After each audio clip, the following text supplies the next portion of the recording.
तो ये भक्ति की शुरुआत परमात्मा ने साध संगतियों से करवाई है। साध संगति में जुड़ने से पहले हम जो संत रामपाल जी की जो है शरण में आए थे, तो गुरुजी हमें क्या कहा करते थे कि धन्य है तुम्हारे माता पिता और तुम्हारे भक्ति संस्कार जो तुम्हें परमात्मा। तो संत रामपाल जी की शरण प्राप्त होना तो हमारे पिछले भक्ति संस्कारों का जो है वो प्रभाव था। लेकिन संत रामपाल जी से नाम लेके हमारी और भक्ति आगे की बने, उसके लिए यह नियम है कि हम संत रामपाल जी को ही परमात्मा। तो वो जो दाढ़ी मूंछ वाली जो काल्पनिक फोटो थी जो कबीर जी की हम मानते थे, जिसको संत रामपाल जी ने स्वयं कहा कि भाई ये भगवान है, परमात्मा है, उन्होंने भक्ति की शुरुआत की उस फोटो को आधार बना के। वो भक्ति का शुरुआती समय था। उस समय कोई व्यक्ति संत रामपाल जी को भगवान नहीं मान सकता था। अगर संत रामपाल जी भी स्वयं ये बात बोलते कि मैं कबीर हूं, सन 1994 में जिस समय संत रामपाल जी भगवान ने भक्ति की शुरुआत की थी, उस समय यदि संत रामपाल जी भी स्वयं ये कहते कि भैया 650 साल पहले जो परमात्मा आए थे, कबीर जी आए थे, जिनको आज हम फोटो देखते हैं दाढ़ी मूंछ वाली, कि वो कबीर तो मैं हूं, आज आया हूं मैं, और मुझे तुम कबीर भगवान मानो और भक्ति करो, तो मेरे हिसाब से पूरी संगत में आज इतने भी लोग नहीं होते जितने यहां भी बैठे होंगे। क्योंकि 1994 में हरियाणा और भक्ति की शुरुआत, कोई भी व्यक्ति ये यकीन नहीं कर सकता कि संत रामपाल जी कबीर दास होंगे। लोग तो कबीर जी को ही भगवान नहीं मानते थे उस समय। ये जितने भी नकली कबीर पंथी हैं, इन्होंने एक धारणा बैठा रखी है सबके मन में कि परमात्मा तो है वो सत्य पुरुष, और जो कबीर जी हैं वो तो सतगुरु हैं, सदगुरु हैं, परमात्मा नहीं है। तो दुनिया तो उस समय उस कबीर को ही भगवान नहीं मान रही थी। और उस समय यदि संत रामपाल जी कह देते कि वो कबीर मैं हूं और कबीर भगवान है, तो कोई उनकी तरफ जो है वो पीठ करके भी नहीं सोता। और जब उन्होंने कबीर जी को भगवान बता के और साबित करके 100 प्रमाण दे दे के भक्ति की शुरुआत की, उसी में उनका कितना विरोध हो गया। आर्य समाजियों ने करोथा कांड करवा दिया। 21 महीने गुरुदेव भगवान जेल रह के आए, आश्रम उजड़ गए। भगवान को भगवान बताने में, अगर खुद को भगवान कह देते तो महाभारत नहीं हो जाता क्या? ये तो समर्थ था और है। ये जितना चाहेगा उतनी आग लगेगी, ये जितना चाहेगा दुनिया उतना ही आगे पीछे बढ़ेगी। इसलिए अगर संत रामपाल जी, अगर कोई सामान्य व्यक्ति होते, सामान्य साधु संत महात्मा होते, और जिस प्रकार से इन्होंने कबीर जी को शास्त्रों से परमात्मा साबित किया, और जितने भी ये धर्म हैं, संप्रदाय हैं, और वो जिन जिन को भगवान मानते हैं, उन्होंने उन भगवानों को नकली भगवान साबित किया, कबीर जी से छोटी शक्ति का भगवान साबित किया, और जिस कदर उनका विरोध हुआ, लोग उनके दुश्मन हुए, काल उन पे हावी होने का प्रयास किया। अगर संत रामपाल जी परमात्मा ना होके अगर कोई आम व्यक्ति, आम संत, आम पुरुष होते, तो आज उनकी हड्डियां नहीं मिलती। हड्डियां ये परमात्मा है। ये जितना चाहेगा दुनिया उतना ही विरोध करेगी। ये जो चाहेगा उतना ही होगा। कहते हैं ना कि भक्ति मुक्ति के दाता सतगुरु भटकत प्राण फिरंदा, और उस साहिब के हुक्म बिना नहीं तरवर पात। ये जितना चाहेंगे उतना ही होगा। और ये आवश्यक था, ये आवश्यक था लोगों को जगाने के लिए। उनकी रूढ़िवादी जो सोच थी, उनकी परंपरागत जो सोच थी, उनके दिलो दिमाग और आत्मा के ऊपर काल ने नकली भक्ति की जो वो जड़ बैठा दी थी, जंग लग गई थी, परमात्मा ने उसको रैगमार्ग मारना जरूरी था।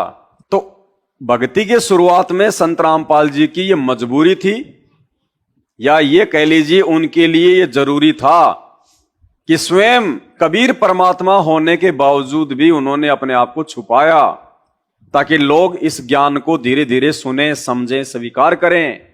और एक बार जब ये आने लगेंगे मेरे पास में, फिर धीरे धीरे धीरे धीरे फिर इनको ज्ञान से भी समझाऊंगा। लेकिन फिर भी लोग नहीं सुनते थे, नहीं मानते थे, घर में ही उनका विरोध। फिर परमात्मा ने दूसरा तरीका अपनाया, क्योंकि ये समर्थ है, इसके पास अनेकों तरीके हैं, वो एक तीर से अनेकों शिकार करता है। फिर परमात्मा ने जो है वो तरीका अपनाया, जो तरीका उन्होंने 650 साल पहले अपनाया था। उन्होंने अपने कोटे से जो है दुखियों को सुख देने शुरू किए। एक बार अगर कोई गलती से भी संत रामपाल जी से नाम ले लिया, उसके घर में परमात्मा ने वो सुख दे दिए, पड़ोसी भी संत रामपाल जी की शरण में आने लग गए। मालिक को पता था कि ये ज्ञान से नहीं आएंगे, ज्ञान से नहीं समझेंगे, ये ज्ञान तो कोसों दूर की बात है। तो शुरू में परमात्मा ने अपने आशीर्वाद से ऐसे ऐसे लोगों को ठीक किया है जो देवी देवता ब्रह्मा विष्णु महेश भी अपने जीवन काल में नहीं कर पाए। वो सुख दिए परमात्मा ने, मुर्दों को जीवित किया। बाकी किसी की भैंस का थन ठीक कर देना, किसी की भैंस की बीमारी ठीक कर देना, ये तो वैसे ही परमात्मा ने रुंगे में दे दिए। बाकी हरियाणा में जितने लोग जुड़े हैं संत रामपाल जी से, 99% लोग केवल उन सुखों को आधार मान के जुड़े हैं, संत रामपाल जी के ज्ञान को समझ के नहीं जुड़े।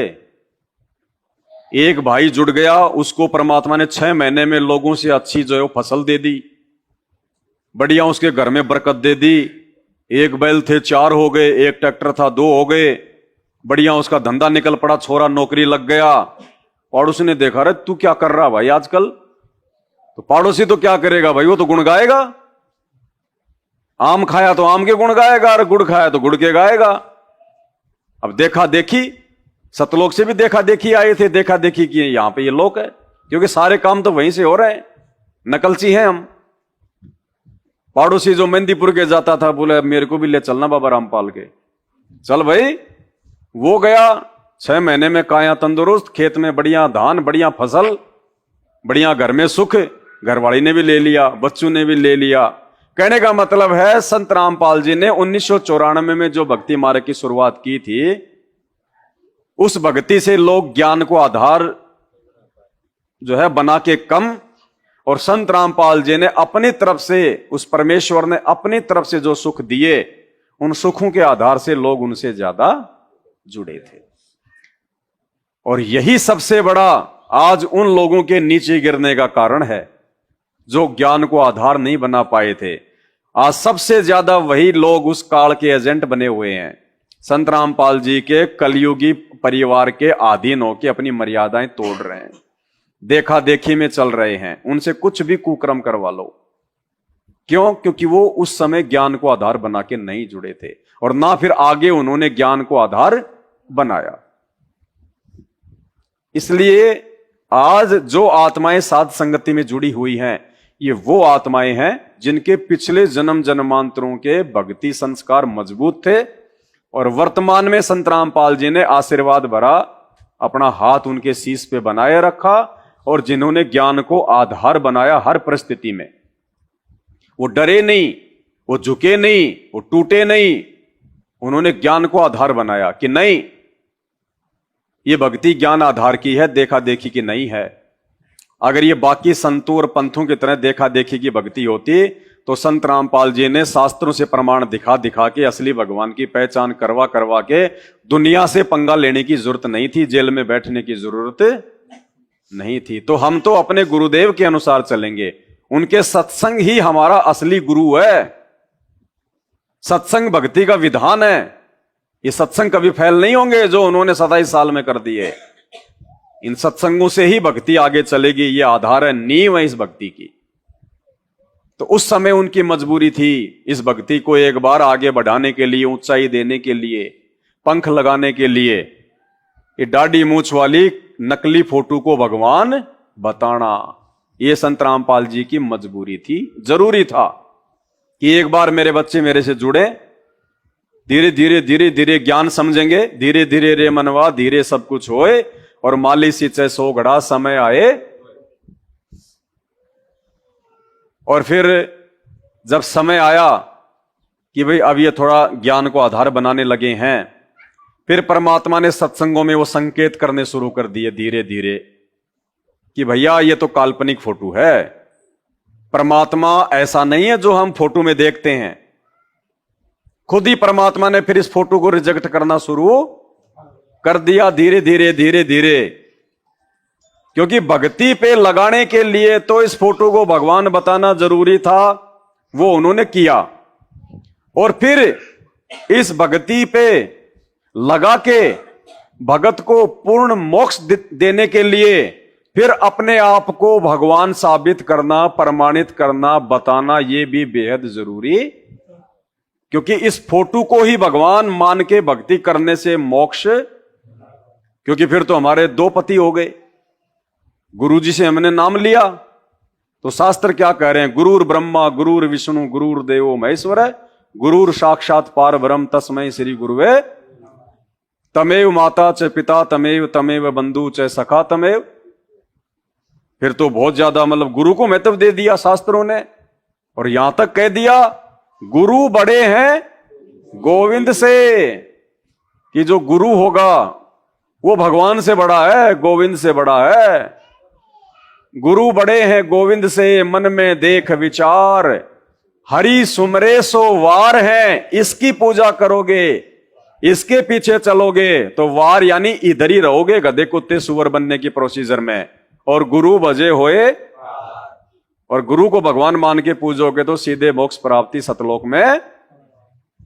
फिर कहते हैं 7 दीप 9 खंड में संत रामपाल जी से बड़ा ना कोई, और ये करता करे ना कर सके, यानी ये मोक्ष नहीं कर सकता, ये भगवान करे ना कर सके, संत रामपाल जी करे सो। तो अब हमने इनको भगवान मानना पड़ेगा, सीधा सा फॉर्मूला है। इनको ना भगवान मान के और इनकी भक्ति चाहे आप इनकी गोद में जाके बैठ के कर लो, सतलोक तो मिलेगा नहीं। भक्ति का प्रतिफल जरूर मिल जाएगा, राजा बन जाओगे, महाराजा बन जाओगे, हैं, और फिर गधे कुत्ते सुअर भी बनना पड़ेगा। तो ये विशेष मेहर, ये विशेष रजा, ये परमात्मा ने मात्र साध संगति वाले भाई बहनों के ऊपर बख्शी है, जो आज हमें ये बातें बड़ी आसानी से समझ में आ गई। वरना संत रामपाल जी ने जिस फोटो को भगवान बता के हमारे को दी नाम दीक्षा के समय, आश्रमों में भी हर जगह गोविंद गुरु वाली फोटो लगी रहती, हर भगत के घर में पूजा स्थल पे दरबार पे गोविंद गुरु वाली फोटो, ऊपर तो दाढ़ी मूछ वाले ये कबीर जी, और उनके चरणों में संत रामपाल जी। और उस फोटो को कोई आदमी हटा सकता है क्या? फिर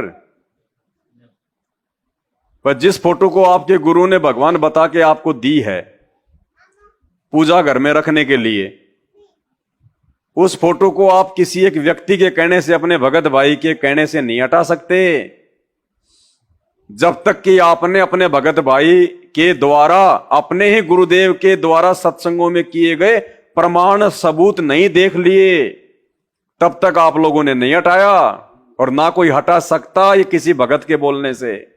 भगत तो केवल निमित्त बना, माध्यम बना कि भैया प्रोसीजर ये है इस भक्ति मार्ग की, ऐसे राम राम कहने से राम नहीं मिलेगा। और ये ढेरों प्रमाण परमात्मा ने हमें सत्संगों में ही दिए। सत्संगों में देखिएगा क्या कह रहे हैं गुरुदेव भगवान, जिस दाढ़ी मूछ वाली काल्पनिक फोटो को हम भगवान मान के पूज रहे थे, और संत रामपाल जी को भी अपना गुरु कह रहे थे, उनकी भी हम पूजा कर रहे थे, दोनों फोटो हमने दरबार में लगा रखी थी। फिर क्या संकेत किए परमात्मा ने? क्योंकि देखो, अब संत रामपाल जी तो स्पष्ट रूप से ये बात कहेंगे नहीं कि भाई तुम इस फोटो को घर से निकाल दो या ये भगवान नहीं है, क्योंकि उन्होंने खुद ने इनको भगवान बताया, वो खुद नहीं कहेंगे, फिर ये काम किसी और से करवाएंगे। इसलिए उन्होंने साध संगतियों को ये जो है निमित्त बनाया। बाकी संकेत सारे कर दिए उन्होंने हर बात के। और इस दाढ़ी मूंछ वाली जो काल्पनिक फोटो है, जो एक ये चित्र बनाया हुआ है, आप एक बात बताओ, आज से 650 साल पहले जब यही कबीर परमात्मा आए थे काशी में, तो कौन कह सकता कि वो ऐसे थे? ये कपड़े तो राजा महाराजाओं के हैं, वो तो फटे पुराने पहना करते थे, वो तो गरीबी का जीवन जी के दिखाया उन्होंने। 120 साल तक जुलाई का काम करके दिखाया, एक टाइम का खाना भी बड़ी मुश्किल से नसीब होता था, वो लीला की परमात्मा ने। ये हार श्रृंगार उन्होंने कब किए और देखा किसने? जिसने देखा वो जीवित है क्या आज? 650 साल पहले कोई कैमरे थे क्या जो किसी ने फोटो खींच रखी होगी? कोई वीडियो बनाने का जुगाड़ था क्या कि किसी ने वीडियो बना लिया होगा? पहले हाथ से बनाए जाते थे चित्र। जब कोई नाम लेता था उस समय परमात्मा से, तो लोग हाथ से चित्र बना दिया करते थे, बाके टेढ़े से। पेंसिल भी नहीं थी डंकी, वो लकड़ी आती थी उसकी, उसको वो ब्लेड से छील छील के अपन लोग बनाया करते थे बचपन में। वो कलम वो तख्ती पे लिखा करते थे, और वो कोयले को घिसा घिसा के उसकी जो है वो स्याही बनाया करते थे। तो कहां थे रंग रोगन? आज देखो इसमें लाल होठ, लाल पीला नीला, कैसा चमचमाता, हीरे मोती सितारे लग रहे हैं। ये जैसे जैसे टेक्नोलॉजी बढ़ी, डिजिटल मीडिया का समय आया, तो ये लाल पीले हो गए। ओरिजिनल थोड़ी है, ये तो नकली है, ये तो काल्पनिक है। आप गूगल पे जाइएगा, उनकी आपको सैकड़ों फोटो मिल जाएंगी। किसी में तो काली दाढ़ी है, किसी में सफेद दाढ़ी है, किसी में बिल्कुल दुबले पतले से मरने वाले से हो रहे हैं, शरीर पे खाली एक धोती सी डाल रखी है, किसी पे मोर की पंखी लगा रखी है किसी ने। तो कौन सी फोटो कबीर जी की? और दाढ़ी मूंछ कौन सा कबीर जी के जो है 650 साल पहले पैदा होते आ गई थी? भाई जब वो उन्होंने लीला करी कमल के फूल पे आने की, प्रकट होने की, जब वो छोटे से बच्चे थे वो, तो क्या उनके दाढ़ी मूंछ थी क्या उस समय? तो क्या वो परमात्मा नहीं थे? जब थोड़े से बड़े हुए तो उनके दाढ़ी आनी शुरू हुई, तो क्या सफेद आ गई थी? भाई उनके काली दाढ़ी मूंछ भी तो आई होगी पहले। तो अगर हम इसको अगर वो काली कर दें तो क्या परमात्मा नहीं होंगे? हमने जो देखा उसी को मान लिया। तो गुरुजी क्या कह रहे हैं कि जो रूप तुम उस परमात्मा का देख रहे हो ना, अपने दिलो दिमाग में तुम बैठा चुके हो कि वो कबीर जी ऐसे हैं, कबीर जी ऐसे हैं, भगवान तो ऐसा होता है, और अपने गुरु की तरफ ध्यान ही नहीं दे रहे कि भगवान ऐसा भी होता है। तो इसको फेल करने के लिए, रिजेक्ट करने के लिए, ताकि हमारा ध्यान इधर जाए, वो कहते ना भाई तेरा ध्यान किधर है, अच्छे अच्छे टमाटर इधर हैं। तो दुनिया का ध्यान तो इधर हो रहा है भगवान को लेके, जबकि भगवान तो इधर आया हुआ है। तो फिर सतगुरु रामपाल जी भगवान ने अपने सत्संगों में संकेत किए इस फोटो को लेके, जो तुम चित्र देख रहे हो ये प्रभु का ऐसा चित्र, वो तो ना जाने कोई भी रूप बना के होंगे। अब पुण्यात्माओं, अब तो ये दास बैठा है, यदि यहाँ परमात्मा इसी मानव शरीर तो है ही उनका, क्योंकि बनारस में 120 वर्ष रहे, और अब भी वो आ जाते। जो हम चित्र देखते हैं प्रभु का, ऐसा चित्र नहीं है। वो तो ना जाने कितने स्वरूप हैं उस मालिक के, वो किसी भी रूप में आकर के अपना ज्ञान बताता है, अपनी प्यारी आत्माओं को अपने चरणों में लगा के भक्ति करवा के सतलोक ले जाता है। अब आज हम भगवान की तलाश कर रहे हैं, और परमात्मा क्या अनमोल वस्तु है, क्या अनमोल है, कितना उसके अंदर गुण है। यदि आज हमें वो मिल जाए, आपके सामने आ जाए, तो आपकी क्या स्थिति होगी? एक बार सोचना, जो भक्त आत्माएं हैं गहराई से सोचे। अब जैसे भूखे को भोजन सामने मिल जाए और निर्धन को सामने धन की थैली नजर आवे तो कैसी तड़फ होगी उसकी। प्यासे को पानी मिल जावे तो कैसी श्रद्धा करेगा, टूट कर पड़ेगा उसके ऊपर। धन है तो ठाकर सीने का यूं देख कर भाग लेगा, छुपा जो कि तो इसने कोई देख ना ले। और सामने भोजन है तो ऐसी सब टूट के पड़ जाएगा, फटाफट खाएगा, अपनी जान बचाएगा। ऐसे ही हमें जब परमात्मा आज मिल जाए, आपके सामने आ जाए, क्योंकि हम उसी की तलाश में तो भटक रहे हैं, तो आपकी कैसी श्रद्धा होगी ये आप अपने अपने स्तर से सोच सकते हैं। अब वो भगवान यहां आ जाए, अरदास के स्थान पर बैठकर सत्संग करने लग जाए, क्योंकि ज्ञान तो देना ही पड़ेगा, संकेत कर रहे हैं तो देना ही पड़ेगा। अब वो भगवान आ जाए, दास के स्थान पे बैठ के सत्संग करने लग जाए, क्योंकि ज्ञान तो देना ही पड़ेगा। हैं, उस भगवान का वही रूप नहीं है जो हम देख रहे हैं, वो तो कोई भी रूप में आ जाए। कहने का मतलब है संत रामपाल जी स्पष्ट रूप से नहीं कह रहे कि मैं रामपाल जी ही कबीर हूं, बाकी उन्होंने कोई कमी कोई कसर नहीं छोड़ी। और इस थोड़ी सी कमी को दूर करने के लिए ये हल्का सा जो ये पर्दा जो ये पड़ा हुआ है कि भगवान ये है या भगवान ये है, इस पर्दे को हटाने के लिए ही संत रामपाल जी ने इतने वर्षों से ये अनमोल ज्ञान आप और हम तक पहुंचाने के लिए ये दुनिया से, इस काल से पंगा मोल। तो अंतिम निर्णय भगवान की पहचान का ये ज्ञान करेगा, तत्व ज्ञान करेगा। संत रामपाल जी तो कहेंगे नहीं कि मैं भगवान हूं, संत रामपाल जी तो कहेंगे नहीं कि मैं भगवान हूं, और उनके कहे बिना हम मानेंगे नहीं कि वे भगवान है, हम इनको भगवान मानते रहेंगे, तो भाई ये बात यहीं की यहीं अटक के रह जाएगी। और कितने संकेत किए देखो, हालांकि इन पे बहुत सारी वीडियो बन चुके हैं, लेकिन इनको रिवीजन करना बहुत ही जरूरी है। फिर देखो और कितना बड़ा संकेत किया परमात्मा ने सत्संग में। ये पकड़ने हमने पड़ेंगे, और हम अपनी तरफ से संकेत नहीं पकड़ सकते। कोई ये सोचे कि लो मैं आज ध्यान से सत्संग सुनना शुरू करूंगा संत रामपाल जी के, तो ध्यान से क्या चाहे तो ध्यान लगा के बैठ जाना, एक शब्द भी समझ में नहीं आएगा जब तक उस परमात्मा से रो रो के प्रार्थना ना करोगे, या खुद उस परमात्मा की अपनी मर्जी ना हो। कहते हैं सब सुमरे अपने अनुमाना, तो गति लखी न जाए, कहे कबीर कृपया कर जन पर ज्यों की त्यों समझाए। कहते हैं तुम चाहे अपने अपने हिसाब से कितना अनुमान लगा लेना, नहीं समझ में आएगी, उस तय तक जा ही नहीं पाओगे। ब्रह्मा विष्णु महेश नहीं जा पाए। क्या ये संत रामपाल जी भगवान सृष्टि की शुरुआत में ज्ञानी ऋषि के रूप में गुरु बन के ब्रह्मा विष्णु महेश के पास में नहीं गए? क्या उन्होंने ब्रह्मा को ओम नाम, विष्णु जी को जो है प्रियम, और शंकर जी को सोहम मंत्र नहीं दिया गया? और उसके बाद जब दोबारा गए सतनाम देने तो उनमें काल प्रवेश हुआ कि नहीं हुआ? उनकी औकात नहीं जो इसको पहचान ले। ये खुद अपनी पहचान करवाता, खुद स्वयं, इसको सृष्टि में कोई पहचान नहीं सकता। ये सबसे बड़ा ये भगलीगर है।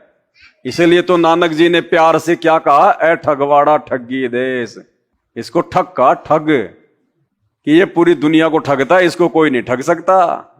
तो क्या कह रहे हैं गुरुदेव भगवान इस काल्पनिक फोटो के विषय में, कि ये इमेजिन है। इमेजिन का मतलब होता है सोची हुई, कि ऐसा हो सकता है। जैसे हम लोग कल्पना करते हैं किसी चीज के बारे में। एक पिता अपनी बेटी का रिश्ता तय करके आ गया, और फिर आके वो बताता है कि लड़का ऐसा है, लड़का ये काम करता है। फिर लड़की सोचती है, क्योंकि पहले फोटो में तो होती नहीं थी, फिर लड़की सोचेगी हाँ 6 फुट का तो होगा, हाँ ऐसा होगा, मोटा भी होगा, ताजा भी होगा। वो मतलब अपने अपने मतलब वो अनुमान लगाती है। उसका ऐसे वहां पे घर होगा, उनकी ऐसे जमीन होगी, ऐसे अनुमान लगाते हैं। जैसे कोई कहे कि चल भाई आश्रम में हमारे गुरुजी के पास लेके चलते हैं, तो वो चल तो देता है, लेकिन वो सोचता रहता है कि आश्रम शायद ऐसा होगा वैसा होगा। तो वो कल्पना, जब तक हमने देखा नहीं तब तक वो क्या है? कल्पना। तो संत रामपाल जी कह रहे हैं इस फोटो के विषय में, जिसको हम भगवान मान बैठे हैं अपनी अज्ञानता में, कहते हैं तो इमेजिन है, हाथ से बनाया हुआ चित्र है। क्या कह रहे हैं? यदि इस दास के स्थान पर आज कबीर परमेश्वर भी आ जाते, क्योंकि जिस समय कबीर परमेश्वर जिस रूप में आए थे वो तो तुमने देखा नहीं, वर्तमान वाला ने, और वो परमात्मा किस रूप में आए थे ये तो जो हमने चित्र बना है तो हमारा एक अपना इमेजन है, अपना सपोजिशन है, अपना माना हुआ बनाया है। लेकिन वो परमात्मा अब आ जाए तो जिस रूप में वो पहले आया था वो तो तुमने देखा नहीं, और ईब जिसमें आ रहा उसने तुम मानो को नहीं। क्या कह रहे हैं? जी भगवान की, सतगुरु रामपाल जी भगवान की, सतगुरु रामपाल जी भगवान की। अब कह रहे हैं कि 650 साल पहले वो परमात्मा जिस रूप में आया था वो तो तुमने, अब हमने नहीं देखा तो फिर ये कौन है? गुरुजी ने तो दिखाया ना। कह रहे परमात्मा जिस रूप में 650 साल पहले आया था वो तो तुम वर्तमान वालों ने देखा नहीं। इसका मतलब परमात्मा ऐसा नहीं था फिर? नहीं तो गुरुजी कह देते ये है वो परमात्मा जो मैं तुम्हें बता रहा हूं, दिखा रहा हूं इतने वर्षों से। लेकिन नहीं, क्या कह रहे हैं? वो तो हमारा सोचा समझा एक इमेजिन है, कल्पना है, हमारा एक सपोजिशन है। तो 650 साल पहले भगवान जिस रूप में आए वो तो आज तुम, भाई आज वर्तमान वालों ने तुमने देखा नहीं, और आज वो परमात्मा जिस रूप में आ जाए उसको तुम मानोगे नहीं, तो फिर मोक्ष कैसे मिलेगा? अब इससे गहरा संकेत, स्पष्ट संकेत और क्या होगा? ये तत्व ज्ञान इसीलिए दिया है परमात्मा ने। इस तत्व ज्ञान रूपी टॉर्च के सहारे हम लाइट मार के देख लें कि भगवान ये है या भगवान। एक बार फिर से सुन लीजिएगा। यदि इस दास के स्थान पर आज कबीर परमेश्वर भी आ जाते, क्योंकि जिस समय कबीर परमेश्वर जिस रूप में आए थे वो तो तुमने देखा नहीं, वर्तमान वाला ने, और वो परमात्मा किस रूप में आए थे ये तो जो हमने चित्र बना है तो हमारा एक अपना इमेजन है, अपना सपोजिशन है, अपना माना हुआ बनाया है। लेकिन वो परमात्मा अब आ जाए तो जिस रूप में वो पहले आया था वो तो तुमने देखा नहीं, और ईब जिसमें आ रहा उसने तुम मानो को नहीं, तो बात बनेगी नहीं। इसलिए भक्ति मार्ग पे गुरु को ही भगवान मानना जरूरी है, और ये है भी भगवान, क्योंकि है तो ही मान सकते हैं, अन्यथा नहीं मान सकते। चाहे कोई कितना दबाव दे ले, कितना ही समझा ले, है तो ही मान सकते हैं। एक नहीं, पता नहीं कितने। क्या कह रहे हैं सत्संग में परमात्मा, ध्यान से सुनना, इसमें बहुत गहरे रहस्य हैं, 3-4।